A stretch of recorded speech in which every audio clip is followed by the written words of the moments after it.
Well, I mean, it's been bad news after bad news. And you mentioned the year-on-year figures for the latest data that we got today. For the most part, still positive, apart from that property investment figure.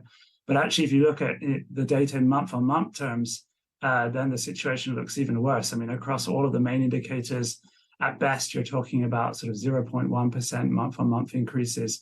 So essentially, the data is pointing to a Chinese economy that's really struggling for momentum, basically stagnating at this point.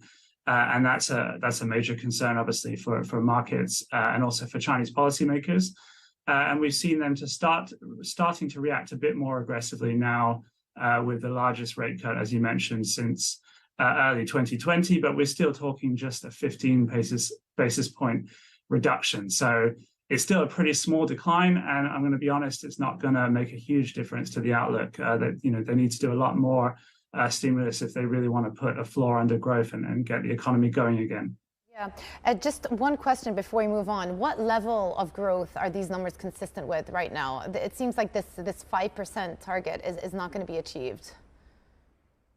Well, it's really hard to say because the official GDP data, don't always have the best sort of record of matching, what we see in the rest of the data.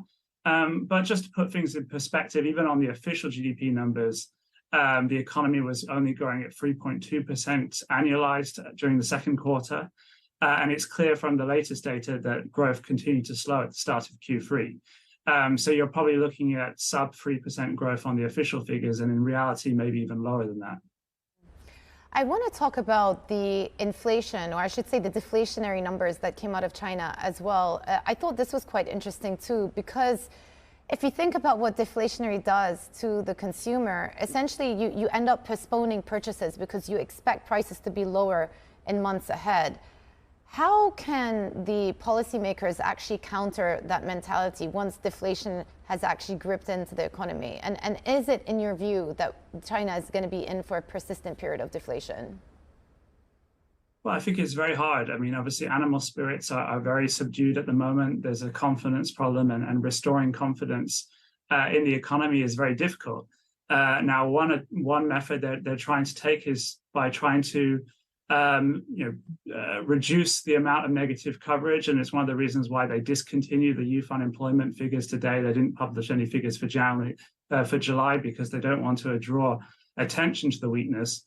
But I think at the end of the day, you really need to throw money behind the problem, provide more support, particularly fiscal support, because monetary stimulus in the current environment is not going to really work. But I think one of the interesting things with the inflation data is actually, if you look under the hood, in the figures, services inflation is actually not that low.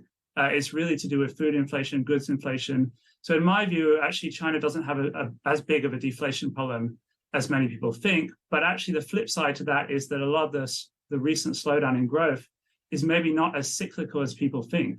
In our view, actually, a lot more of it is structural in nature, which means it's a lot harder to reverse with policy stimulus.